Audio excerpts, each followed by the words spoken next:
Party में number 1 कौन है, आप या मोदी साहब? माय गॉड, अच्छा बेटे ये कर रहा है डिस्प्यूट। हाँ, मोटा भाई खाते क्या है ना, ही इज वेरी फैट। कभी मुसलमान दोस्त रहे हैं आपके नहीं? Oh fuck man. Game show मजा में मोटा भाई। ये मान लो कि ये कैमरा जो है ना वो अमित शाह जी हैं। हाय बोलो ने, हाय अमित शाह जी। गेम शो मजा में मोटा भाई। कैसे हैं? चाय वाय पियेंगे? ठंड बहुत हो रही है, प्लीज लीजिए। ठंड से थोड़ी चाय की जगह मेरे से आपको थोड़ी सी कोल्ड ड्रिंक पीनी चाहिए या फिर थोड़े आइसक्रीम खानी चाहिए, जिससे आप थोड़ा शांत रहें। हेलो अमित शाह सर, कैसे हैं? नमस्कार। उम्मीद होगा बहुत अच्छे होंगे। जिस तरीके से आज देश पूरा जल रहा है, रीजन जो भी हो। तो अमित शाह जी से आपको 3 सवाल पूछने का मौका मिले, आपको एक मौका मिले उनसे 3 सवाल करने का, तो वो 3 सवाल आप क्या करेंगे? पहला सवाल ये है कि आप के घर में प्याज कौन खरीदता है? आप 370 को अपनी बड़ी अचीवमेंट मानेंगे या सीएए को? डबल स्टेटमेंट्स क्यों आती हैं कि आप पीओके कब ले रहे हैं? आप इतना गुस्सा क्यों करते हैं? ये मेरा पहला क्वेश्चन है उनसे। लास्ट टाइम हम वैकेशन पे कब गए थे? सबको रोजगार कब दे रहे हैं? रवीश कुमार को इंटरव्यू कब देंगे? अरे भाई आपको गृह मंत्री किसने बना दिया? के बाद वो नए नए जुमले ला रहे हैं, तो ये जुमले कब तक आएंगे, इसकी कोई डेट बता दें। अच्छा अच्छा, जुमले की डेट पूछ रहे हैं भाई। बता दो कि बंदा तैयार रहे मेंटली। कि मोदी जी की जो आप डिग्री लेके आए थे, हाँ, वो डिग्री कब पब्लिश हुई थी ये थोड़ा बता दीजिए, क्योंकि ड्यू ऑफ लॉन्च पब्लिश नहीं करता है। क्रोनोलॉजी जब आपने एक्सप्लेन करा था, तो क्या आपको सच में पता था कि क्रोनोलॉजी आप सही से उसे अप्लाई कर सकते हो, या फिर उस वक्त आपने जल्दीबाजी में वो बयान दे दिया था? मोटा भाई खाते क्या है ना, ही इज वेरी फैट। तो मतलब डाइट में इतना क्या खाते हैं? आपके जो गवर्नर्स बनाए हैं आपने, वो अनसाइंटिफिक स्टेटमेंट्स देते हैं। इतना एग्रेशन क्यों रहता है हमेशा इनके अंदर? इतना एग्रेसिव क्यों है आप? कौन सा च्यवनप्राश ले रहे हैं आप? आप 2024 में प्रधानमंत्री बनना चाहेंगे? आप अपना इतिहास हमेशा छुपाते क्यों रहते हैं? कौन सा इतिहास? जैसे कि अपनी डिग्री का इतिहास। The spelling of the chronology. अच्छा, कभी मुसलमान दोस्त रहे हैं आपके नहीं? Oh fuck man. देश की इकोनॉमी में उनका क्या सवाल होगा? अनएम्प्लॉयमेंट पे उनका क्या सोच है? सिटीजनशिप अमेंडमेंट एक्ट के ऊपर बातें होती है, राम मंदिर के ऊपर बातें होती हैं, बट इकोनॉमिक स्लो डाउन जो चल रहा है, इन्फ्लेशन जो चल रही है, फूड इन्फ्लेशन जो चल रही है, उसके ऊपर कोई बात नहीं होती है। हाँ, बाल कब उड़े थे आप? इतने बच्चों ने लाठियां खा ली, इतने बच्चों के सर फूट गए, इतने बच्चों को मार दिया गया, ठीक है, अभी तक भी प्रोटेस्ट चल रहे हैं। आप ऐसा कानून क्यों लेके आ रहे हो?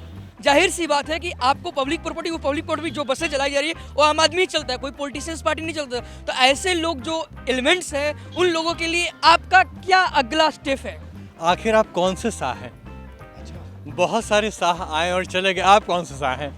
वो इतने लाइमलाइट में सवाल तो मुझे नहीं लगता है कुछ अभी इतना पॉपुलर लीडर है। मोदी के बाद दूसरा सेकंड नंबर पे वही इतना पॉपुलर। ये कि सिविल कोड कब लागू करेंगे आप, समान नागरिक संहिता, क्योंकि इतनी जो है जनसंख्या, एक समुदाय की जनसंख्या बढ़ती जा रही है, दूसरा पीछे हो रहा है। तो आप एनएसएसओ की रिपोर्ट, जब कोई भी एनएसएसओ की रिपोर्ट आती है, तो आप उसको डिले क्यों करते हैं? आप बोल रहे हो कि सीए और एनआरसी अगर डिफरेंट है, तो सीए को बिना एनआरसी के थ्रू कैसे अप्लाई किया जा सकता है, ये बता दो। पार्टी में नंबर 1 कौन है, आप या मोदी साहब? माय गॉड, अच्छा बेटे ये कर रहा है डिस्प्यूट। हाँ, जो सार्क समिट बंद हो गया है, उसको दोबारा रिवाइव करने के लिए उन्होंने क्या स्टेप्स सोचे हैं? जो टुटपुंजी है सारे शिक्षा दे रहे हैं, जो योग्य लोग हैं वो बाहर बैठे हुए हैं, तो शिक्षा के जगत में सर्जिकल स्ट्राइक कब हो रही है?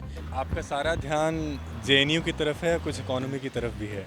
What was the need of this CA and why our GDP is going low and low, like 4.5 is GDP, this is very low. Sir, जो केओस सोसाइटी में मची हुई है, आपको नहीं लगता है कि एक होम मिनिस्टर के जरिए आपकी एक रिस्पॉन्सिबिलिटी बनती है कि ये केओस, हाँ की तरह एकदम से ये केओस ना हो सोसाइटी में, और यूनिवर्सिटी पे तो कम से कम हमला ना हो? आप जब नॉर्मली इंटरव्यू देते हैं, तो आप इंटरव्यू देने वाले से ज़्यादा क्वेश्चन पूछते हैं। आप इतने ज़्यादा क्वेश्चन उससे क्यों पूछते हैं, बल्कि उसे आपसे क्वेश्चन पूछने चाहिए। आप दूसरे का आप इंटरव्यू देते नहीं, आप लेते हैं इंटरव्यू दूसरे का। पहला तो क्रोनोलॉजी का मतलब समझा दें, क्योंकि वो तो समझ चुके हैं, हम लोग के समझ में नहीं आ रहा है। अमीन जी, आप झूठ क्यों बोल रहे हैं? सिंपल सी चीज़ है, क्योंकि अगर एनपीआर की बात हो रही है, तो एनपीआर पहला स्टेप है, ये ऑफिशियली कई जगह पे लिखा हुआ है। उसके बावजूद आप इसको ऐसे ले रहे हैं कि मतलब ये फर्स्ट स्टेप नहीं, और फिर आप क्रोनोलॉजी समझा रहे हैं, और फिर आपके कुछ मंत्री के साथ है।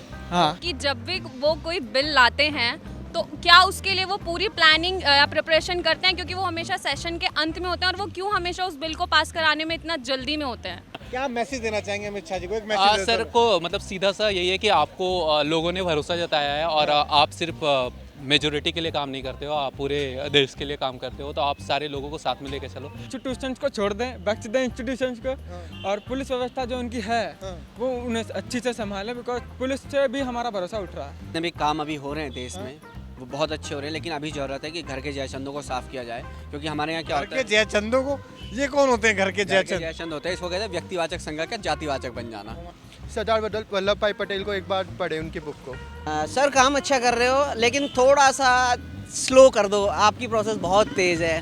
370 आया, ये आया, सब चीज़ें 6 महीने में नहीं, अभी 5 साल है आपके पास, आराम से करो चीज़ें। थोड़े ज़्यादा पढ़े लिखे MPs अगर आप अपनी पार्टी में लेंगे तो ज़्यादा अच्छा रहेगा। Like do your job properly and I think honestly. देश में ऊपर से चीज़ों को ना देख करके आप बेस लेवल पे उनको जा करके देखो, तभी पता चलेगा कि कॉमन पीपल की प्रॉब्लम्स क्या होती है। धार्मिक आधार पर देश को बांटना बंद करिए और इकोनॉमिक डेवलपमेंट पे थोड़ा ध्यान दीजिए। जो प्रोटेस्ट करते हैं इन लोगों के साथ सख्त कार्रवाई होनी चाहिए। कि आप थोड़ा अपोजिशन को रिस्पेक्ट करना सीखिए, और पेट में आपके दर्द नहीं होना चाहिए। अगर कोई अपोजिट करता है तो आपको रिस्पेक्ट करना चाहिए। हमारा कॉन्स्टिट्यूशन बोलता है हम सेक्युलर हैं, तो प्लीज़ अपने एक्ट्स में, अपने बिल्स में वो चीज़ें मत लाइए जो हमारे कॉन्स्टिट्यूशन के बेसिक फीचर के अगेंस्ट है।